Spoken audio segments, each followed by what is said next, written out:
You think executions were quick? Think again. In 1541, 67-year-old Margaret Pole was dragged to the block, but the executioner missed, so she ran. Across the scaffold.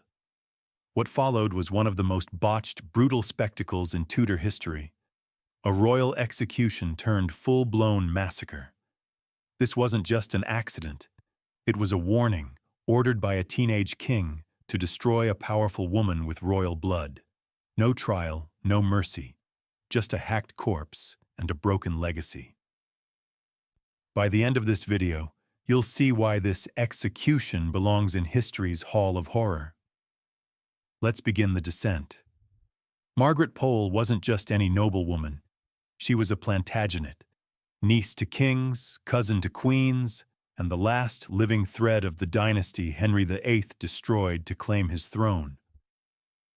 Born in 1473, Margaret was the daughter of George, Duke of Clarence, brother to King Edward IV, but her father was executed for treason, drowned in a barrel of wine. So from the cradle, her family's legacy was soaked in betrayal. She survived the Wars of the Roses. She outlived Richard III. She watched Henry VII take the throne, the Tudor who crushed her bloodline, and yet, somehow, she wasn't killed. In fact, she thrived.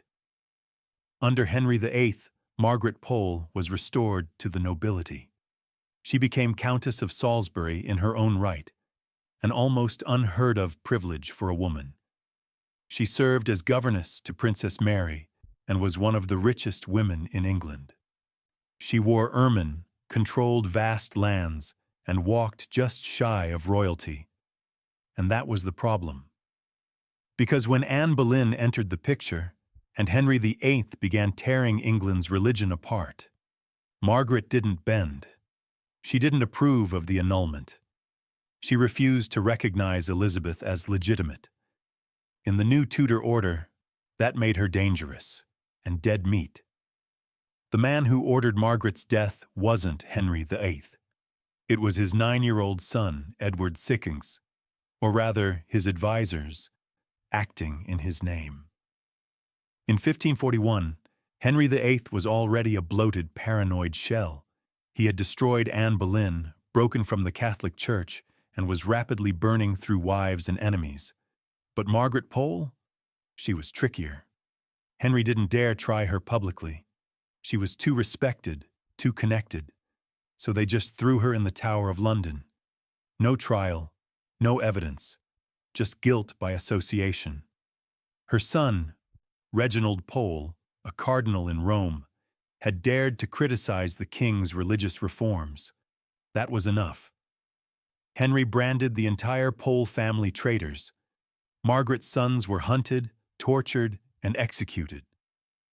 Margaret herself, a frail old woman nearing 70, was held in a stone cell for over 2 years, with no charges filed. She was England's highest-ranking prisoner, and the most inconvenient. So in May 1541, with Henry distracted by other bloodbaths, his council decided to quietly remove the last Plantagenet. The execution wasn't announced publicly. There was no crowd. It was meant to be private. But what happened next would turn her death into the most grotesque Tudor farce ever recorded. On the morning of May 27, 1541, Margaret Pole was taken from her cell. She had no idea she was about to die. Let that sink in. The Countess was not told of her execution in advance. There was no priest, no final meal, no goodbye. She was simply informed that she must come walk. And as she was escorted across the tower grounds to the scaffold, Margaret reportedly asked, "What have I done to be treated this way?" No answer. What waited for her was a small, poorly constructed block, and an executioner who had never wielded an axe in his life. You read that right. For one of the most high-born women in England, they didn't even bother sending a professional. The job was given to a young, untrained novice, possibly as punishment, possibly because no one else wanted the disgrace. This wasn't justice.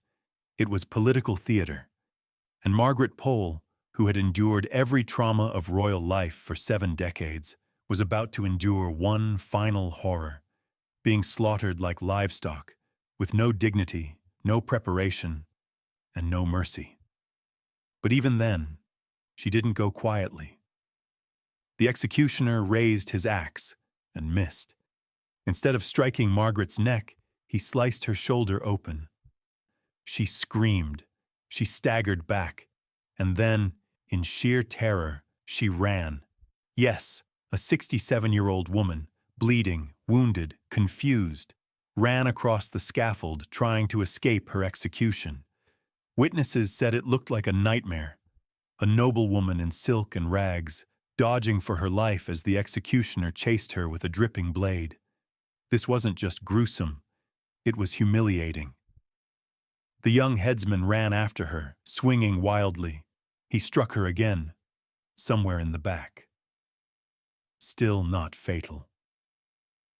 She collapsed, not dead but paralyzed by pain. He struck again, and again, 10 blows. That's how many it took to finish the job. Contemporary chronicler Edward Hall recorded that the execution was wretched and blundering.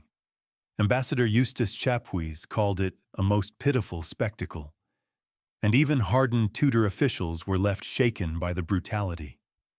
This wasn't a clean kill. It was a chopping frenzy, more butcher's table than royal execution. And everyone knew this wasn't just incompetence, it was a message carved into a noblewoman's body. So why the disaster? Why didn't they use a skilled executioner?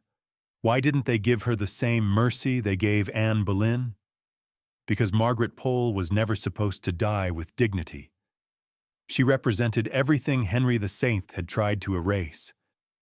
The old monarchy, the Catholic faith, the bloodline that once ruled England. Margaret was a relic, but a powerful one. She was called the holiest woman in England. Her lands had once stretched from the Thames to Wales. Her family connections spanned Europe. If she died quietly, with grace, she could become a martyr. But if she died hacked to pieces, like an animal, then she was no queen, no noble, just another traitor. Even worse, the regime wanted her death forgotten. There were no public records, no official charges. Her name was scrubbed from court logs. Even her burial site, in the chapel of St. Eustache Peter ad Vincula, was left unmarked for centuries. They didn't just want her body broken, they wanted her memory erased. The place where Margaret died, Tower Green, was already infamous. But after her execution, it became cursed. Guards reported hearing screams in the night. Some claimed to see a woman in a torn dress running, blood on her shoulder, eyes wild with terror. A few even swore they saw a headless figure kneeling beside the scaffold, mouthing silent prayers. Whether ghost stories or guilt-induced hallucinations, the trauma of Margaret Pole's death lingered. Even the executioner, the young man who butchered her, was reportedly never seen again. Some believe he was dismissed in disgrace. Others whisper he went mad. After all, he hadn't killed a criminal. He had hacked a noblewoman to death in the most humiliating way imaginable. Tudor executions weren't supposed to be messy. They were ceremony, choreographed, clean, final. This was a massacre. Even hardened courtiers recoiled. Foreign ambassadors wrote home in disgust. The French court, no stranger to executions, mocked England's incompetence, and Catholic Europe quietly canonized Margaret Pole in spirit, long before the Vatican made it official. The horror had backfired. Instead of silencing her, the spectacle made her immortal. Here's the twisted irony. Margaret Pole loved the Tudor children. She had been governess to Princess Mary, Henry's daughter by Catherine of Aragon. She guided her in Latin, manners, and Catholic devotion. To Mary, Margaret was not just a caretaker, she was family. Even after Henry turned against Catherine, even after he declared Mary a bastard and stripped her of her rights, Margaret refused to abandon her. She sent her letters in secret. She prayed for her. And that loyalty? It became a death sentence. When Henry began persecuting Catholics, every friend of Mary's became suspect. Margaret was interrogated. Her letters were seized. She was accused, without evidence, of plotting rebellion. And because her son Reginald openly defied Henry from abroad, she was lumped in. The sins of the son, they said, fall on the mother. But that's not justice. That's vengeance dressed in law. Margaret could have renounced her son. She didn't. She could have apologized. She didn't. In the eyes of the crown, she had chosen faith and family over obedience. And in Tudor England, that meant you died. But in this case, you died very, very badly. To understand why Margaret's death mattered, you need to understand what her bloodline represented. She was the last Plantagenet, the dynasty that had ruled England for over 300 years. Gone were the Yorks and Lancasters. Margaret was their living ghost. In a kingdom where bloodlines were everything, she was a threat by DNA alone. She didn't need to raise an army or plot rebellion. Her very existence undermined Henry VII's claim to the throne. And worse, people loved her. Not for power, not for wealth, but for her quiet dignity, her unwavering faith.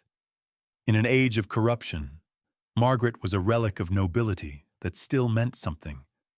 That terrified the crown. Henry had spent his entire reign trying to forge a new England, one that bowed to him, not the Pope, not tradition, not history.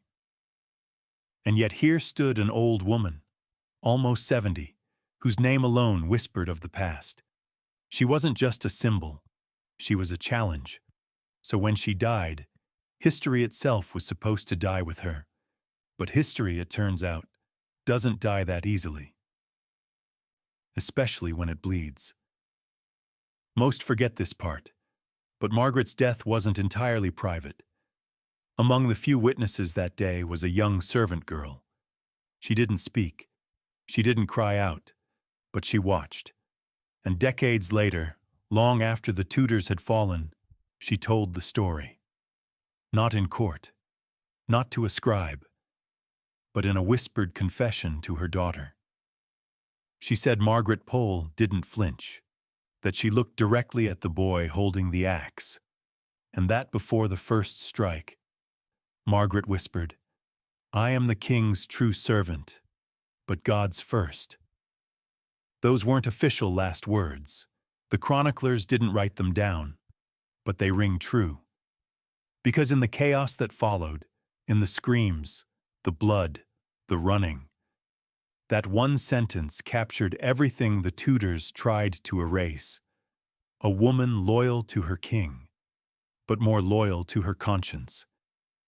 It's easy to remember the violence, but what Margaret carried to the block was something even sharper than the axe: integrity. And no blade could kill that. Margaret's grave was left unmarked.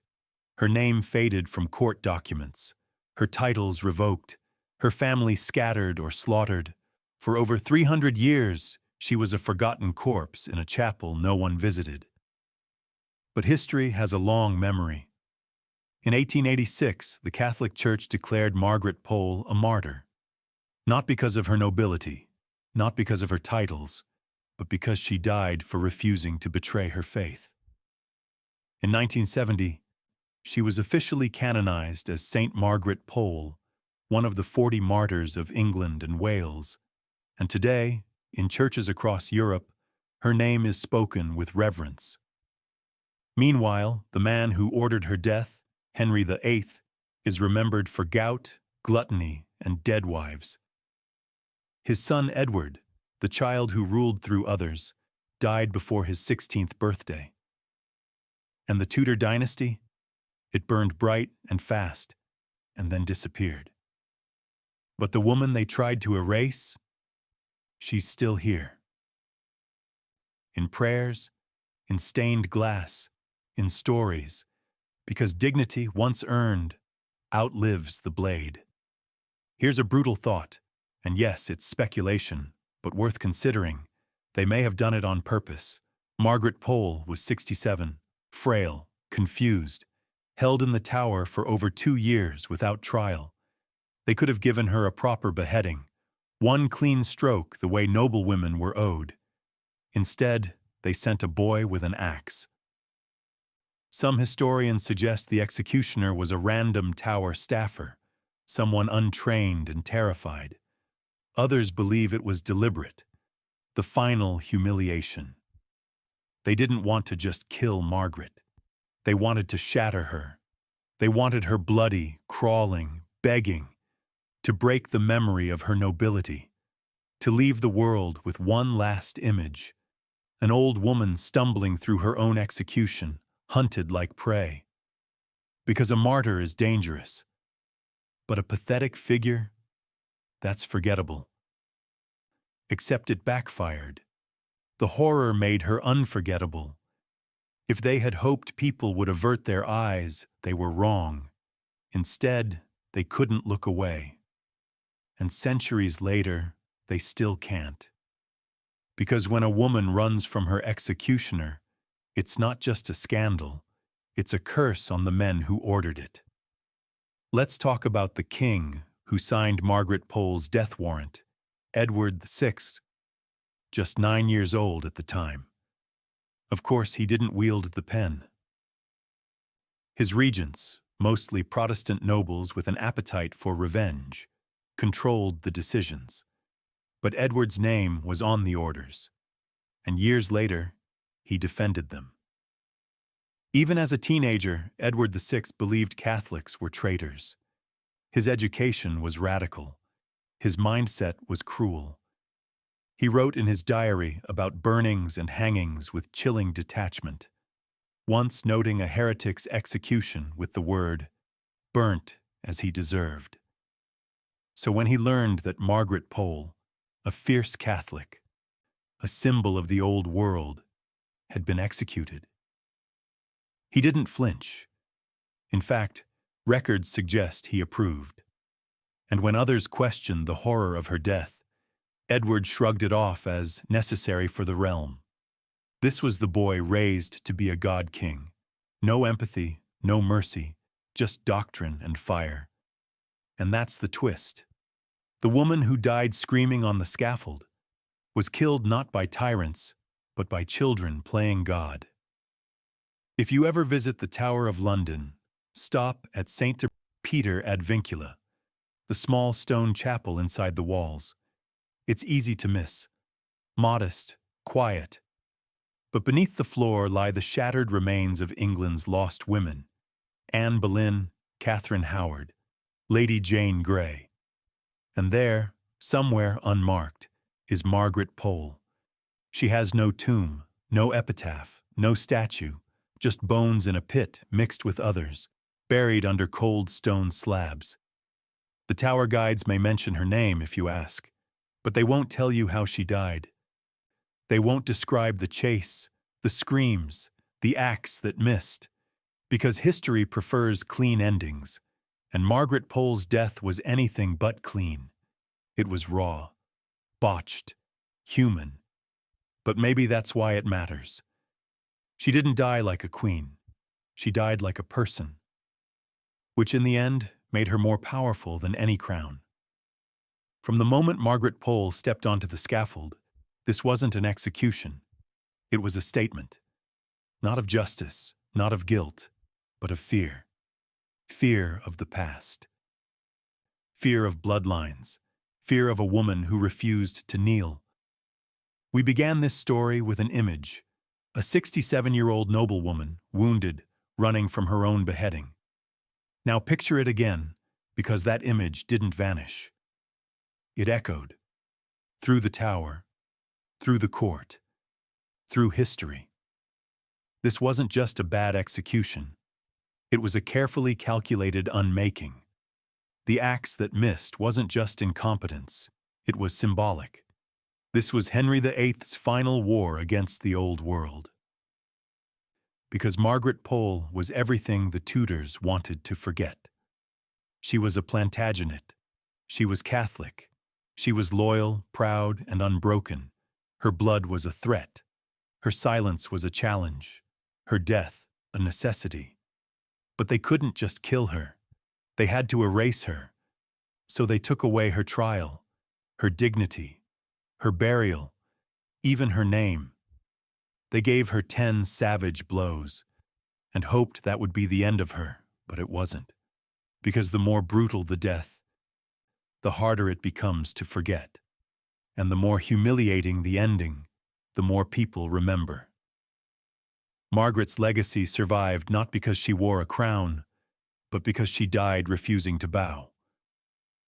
Even in her final seconds, bleeding, hunted, collapsing, she refused to give them what they wanted. Fear, obedience, silence, and the people watching, they saw it. They remembered.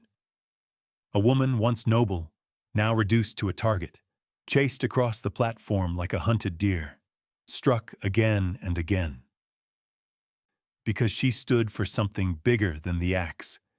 Henry VIII wanted power without opposition, and so he crushed everything in his path. Wives, daughters, priests, popes, and finally, Margaret Pole. But there's the irony, because for all his might, for all his palaces, wives, and executions, Henry VIII rotted from the inside, literally. His final days were spent oozing, bloated, and festering in his bed, surrounded by silence, fear, and the stench of decay. Margaret Pole died in pain, yes, but she died clean. Her conscience intact, her soul unbent, her name eventually redeemed. So what do we take from this? What does a botched 16th century execution have to say to us? Here, in the modern world? More than you'd think. Because Margaret's story isn't just history, it's a warning. It shows how easily justice can become spectacle, how quickly mercy can be replaced with messaging, and how women, especially powerful ones, are punished not for crimes, but for simply existing in the wrong way. Margaret wasn't loud. She didn't rebel. She didn't march with armies or conspire in shadows. She just stood still. And somehow, that was too much. Today we assume executions are civilized, that the past was a parade of savagery and we've moved beyond it. But ask yourself, what do we do now when someone steps out of line? When a woman refuses to apologize? When a person with the wrong bloodline, the wrong faith, the wrong politics dares to speak? We don't send them to the scaffold anymore. We just watch them burn in other ways. Online, on camera, in tabloids, in silence. The execution has evolved. But the cruelty? It remains the same. Margaret Pole's death isn't just a historical tragedy. It's a mirror, a question, a scream. It forces us to ask, what legacy are we building? Are we protecting the innocent or punishing them for surviving? Do we erase people quietly because they make us uncomfortable?